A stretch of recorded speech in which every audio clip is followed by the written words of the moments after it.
आज हम एक ऐसी किताब पर बात करने वाले हैं जो सेल्फ हेल्प की दुनिया के कई पुराने नियमों को तोड़ती है। किताब का नाम है टाइनी हैबिट्स और इसके लेखक है बीजे फॉग। और बीजे फॉग कोई आम लेखक नहीं है। वो स्टैनफोर्ड यूनिवर्सिटी में एक बिहेवियर साइंटिस्ट हैं, जहां वो बिहेवियर डिजाइन लैब चलाते हैं। एक्चुअली इंस्टाग्राम के जो को-फाउंडर थे वो उन्हीं के स्टूडेंट थे। अच्छा। हाँ, फॉग को सिलिकॉन वैली में एक लेजेंड माना जाता है, क्योंकि वो समझते हैं कि इंसान का व्यवहार असल में काम कैसे करता है। बिल्कुल, और ये किताब इसी गहरे ज्ञान का नतीजा लगती है।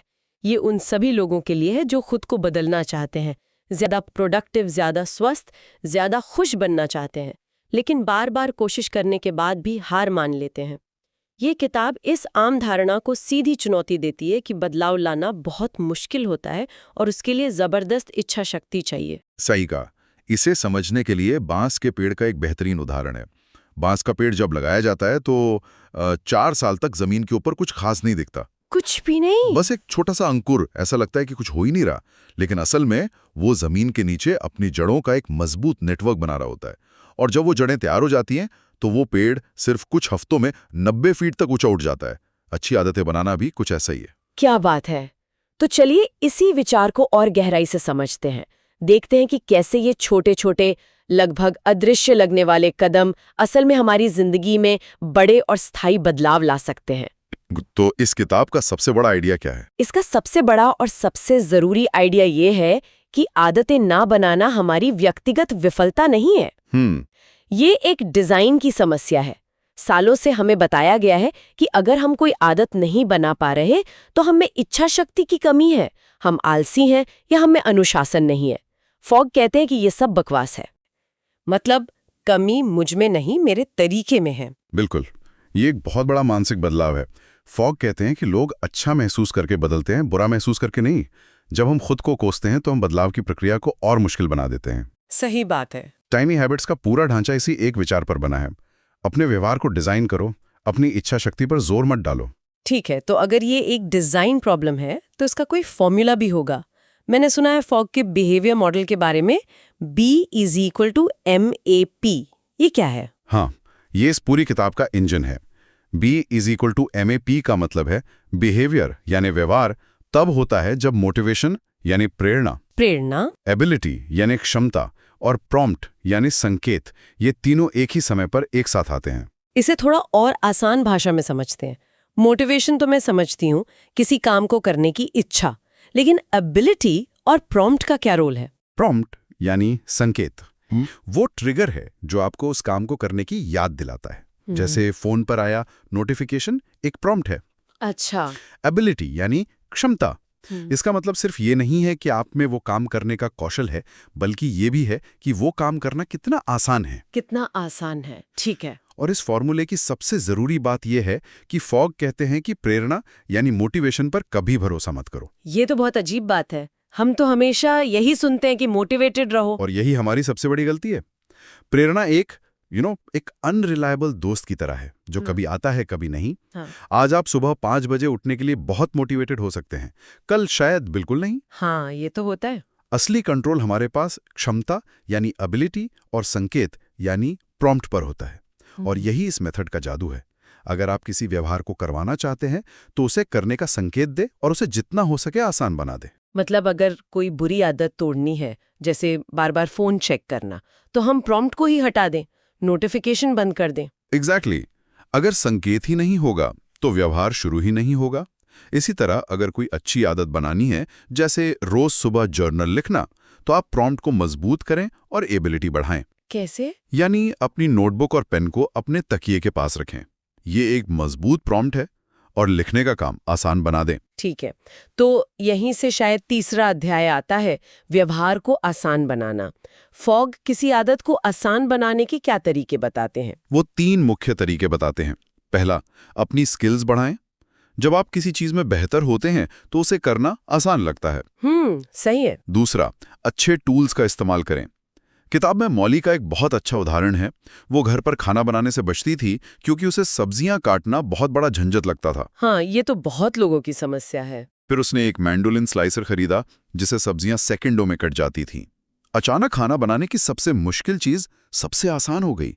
उस एक टूल ने उसकी क्षमता इतनी बढ़ा दी कि उसने रोज घर पे खाना बनाना शुरू कर दिया। कमाल है। लेकिन तीसरा तरीका सबसे शक्तिशाली है, और वो है व्यवहार को बहुत छोटा बनाना। हाँ, इतना छोटा कि वो हास्यास्पद लगे। फॉग इसे स्टार्टर स्टेप कहते हैं। अगर आपका लक्ष्य 30 मिनट तक ध्यान करना है तो आपकी छोटी आदत है सिर्फ एक गहरी सांस लेना। बस एक सांस। बस। अगर आप 3 किलोमीटर दौड़ना चाहते हैं तो आपकी छोटी आदत है सिर्फ अपने रनिंग शूज पहनकर दरवाजे पर खड़े हो जाना। बस। 1 मिनट, सिर्फ शूज पहनना? ईमानदारी से कहूं तो ये सुनने में थोड़ा अजीब और बेमतलब लगता है। क्या ये सच में काम करता है? इसके पीछे मनोविज्ञान क्या है कि इतना छोटा, बेकार सा लगने वाला काम भी असर डालता है? बहुत अच्छा सवाल है। ये अजीब लगता है लेकिन ये कमाल का काम करता है। इसके पीछे मनोविज्ञान ये है कि हम किसी भी काम को शुरू करने की रुकावट को लगभग खत्म कर रहे हैं। अच्छा, जो शुरू करने में आलस आता है। हाँ, सबसे मुश्किल काम होता है शुरू करना। एक बार जब आपने शूज पहन लिए तो आपका दिमाग कहता है अब जब शूज पहन ही लिए हैं तो चलो थोड़ा टहल ही लेते हैं। किताब में सारिका की कहानी है जिससे सुबह नाश्ता बनाना पहाड़ जैसा लगता था। उसकी छोटी आदत थी सुबह उठकर सिर्फ स्टोव का बर्नर चालू करना और बंद कर देना। बस बर्नर चालू करना? ये तो 1 सेकंड का काम है। हाँ। और पहले कुछ दिन उसने सिर्फ यही किया। लेकिन जल्द ही एक दिन जब बर्नर जल रहा था उसने सोचा क्यों ना इस पर एक पैन रख दूं। फिर अगले दिन क्यों ना पैन में एक अंडा फोड़ दूं। वाह! वो छोटा सा स्टार्टर स्टेप एक बड़े व्यवहार का दरवाजा खोल देता है। ये मोमेंटम बनाता है। ये तो सच में बहुत शक्तिशाली है। तो हमने बी माप में से ए यानी एबिलिटी को आसान बनाने की बात की। अब पी यानी प्रॉम्प्ट या संकेत पर आते हैं। फॉग एंकर और हैबिट रेसिपी की बात करते हैं। ये क्या है?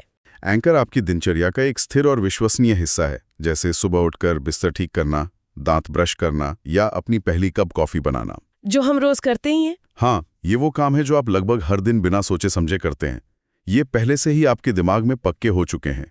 इसीलिए ये नई आदतों के लिए बेहतरीन संकेत यानी प्रॉम्प्ट का काम करते हैं। तो हम इन एंकर का इस्तेमाल कैसे करें? हम हैबिट रेसिपी बनाते हैं। इसका फॉर्मूला बहुत सरल है। एंकर के बाद मैं नई छोटी आदत करूंगा। आप एक नई आदत को अपनी किसी पुरानी और पक्की आदत से जोड़ रहे हैं। मतलब एक नया रिमाइंडर बनाने की जरूरत नहीं है। एग्जैक्टली। आप उसे एक ऐसे सिस्टम में फिट कर रहे हैं जो पहले से ही मजबूती से काम कर रहा है। कोई उदाहरण देंगे? जैसे टॉयलेट में फ्लश करने के बाद जो कि एंकर है, मैं 2 पुशअप्स करूंगा। ये नई छोटी आदत है। हाँ, ये मजेदार है। या अपने दांत ब्रश करने के बाद एंकर, मैं एक दांत फ्लॉस करूंगा। नई छोटी आदत। ये सुबह के समय सबसे ज्यादा प्रभावी होता है क्योंकि हमारी सुबह की दिनचर्या ज्यादातर तय होती है ना? सही बात है। ठीक है, अब किताब के उस हिस्से पर आते हैं जो मुझे सबसे ज्यादा चौंकाने वाला लगा। फॉग कहते हैं कि आदतें दोहराव से नहीं बनती बल्कि भावनाओं से बनती हैं। ये किसी काम को 21 दिन करो तो आदत बन जाती है वाली पुरानी धारणाओं को पूरी तरह से नकार देता है। बिल्कुल, ये इस किताब का सबसे क्रांतिकारी विचार है। हमारा दिमाग उन व्यवहारों को याद रखता है और दोहराना चाहता है जिनसे हमें अच्छा महसूस होता है। अच्छा। जब हम कोई काम करते हैं और हमें तुरंत एक सकारात्मक भावना महसूस होती है तो हमारा दिमाग डोपामाइन रिलीज करता है। ये डोपामाइन उस व्यवहार से जुड़े न्यूरल पाथवे को सीमेंट की तरह पक्का कर देता है। सोशल मीडिया आज शायद इसका सबसे बड़ा उदाहरण है। वे हमें कैसे आदी बनाते हैं। एकदम सटीक। आप इंस्टाग्राम पर एक फोटो डालते हैं, फिल्टर लगाते हैं और वो सुंदर दिखने लगती है। आपको तुरंत अच्छा महसूस होता है। कोई आपकी फोटो लाइक करता है, आपको फिर अच्छा महसूस होता है। हाँ, वो तो है। ये डोपामीन का एक लूप है जो आपके दिमाग को कहता है ये अच्छा था, इसे फिर से करो। फॉग हमें सिखा रहे हैं कि हम इसी दिमागी हैक का इस्तेमाल अच्छी आदतों के लिए कैसे कर सकते हैं। और यहीं से किताब का शायद सबसे जरूरी और आमली हिस्सा आता है, सेलिब्रेशन। हाँ, फॉग कहते हैं कि सेलिब्रेशन आदतें बनाने का सबसे जरूरी कौशल है। ये कोई वैकल्पिक चीज नहीं है, ये अनिवार्य है। अनिवार्य है। हाँ, जब हम अपनी छोटी सी सफलता का जश्न मनाते हैं, चाहे वो 2 पुशअप्स हों या एक दांत फ्लॉस करना, तो हम अपने दिमाग को बताते हैं कि ये एक जीत थी। हमें सफलता की एक प्रामाणिक भावना महसूस होती है। फॉग उसे शाइन कहते हैं। शाइन, ये सुनने में अच्छा लगता है, लेकिन इसे और बेहतर तरीके से कैसे समझें? ये किस तरह की भावना है? ये वो अंदरूनी मुस्कान वाली फीलिंग है जब आप मनी मन खुद की पीठ थपथपाते हैं और कहते हैं शाबाश, मैंने ये कर दिखाया, चाहे वो काम कितना भी छोटा क्यों ना हो। ये प्रामाणिक गर्व और जीत की भावना है। लेकिन ईमानदारी से कहूं तो ये थोड़ा अजीब भी लगता है।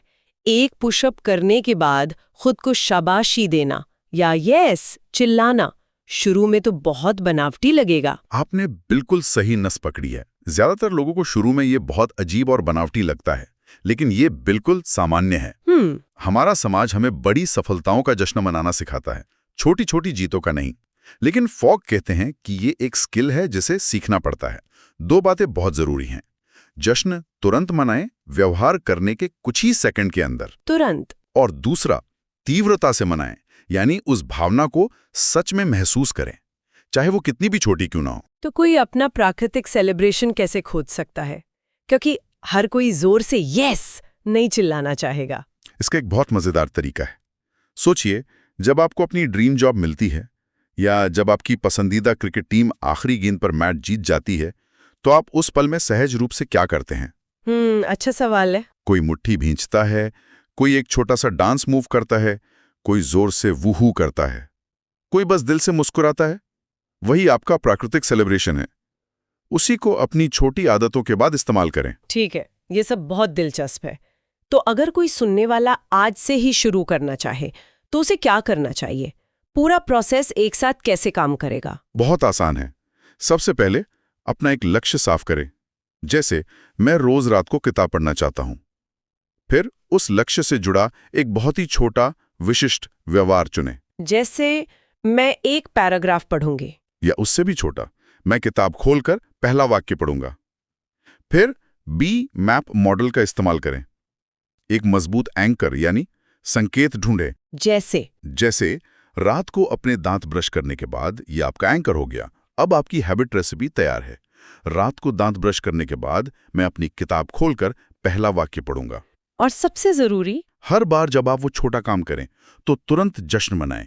महसूस करें कि आप जीत रहे हैं। वो शाइन की भावना को महसूस करें। शायद आप बस मुस्कुराएं या मन में कहें बहुत अच्छे।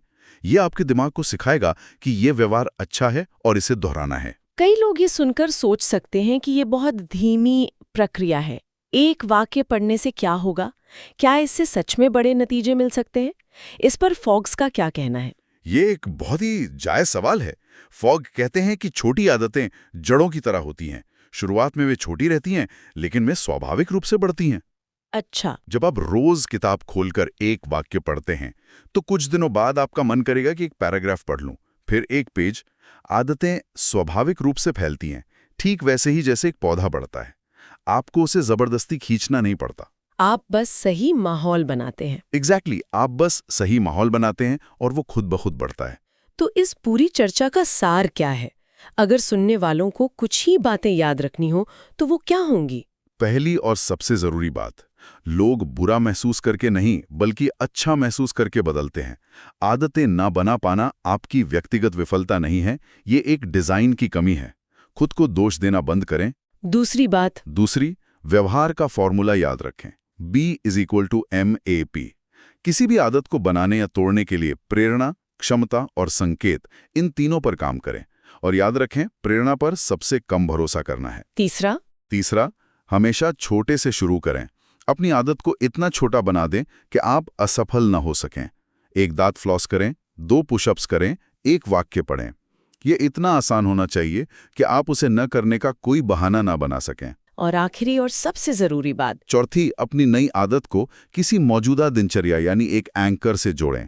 और हर छोटी सफलता का तुरंत और दिल से जश्न मनाएं, क्योंकि दोहराव नहीं बल्कि भावनाएं ही आदतें बनाती हैं। तो जाते जाते सुनने वालों के लिए एक सवाल, ऐसी कौन सी एक बहुत छोटी सी आदत है जिसे आज शुरू किया जा सकता है, जो एक बीज की तरह 1 साल बाद एक पूरी तरह से अलग जीवन में विकसित हो सकती है? इस पे जरूर सोचिएगा।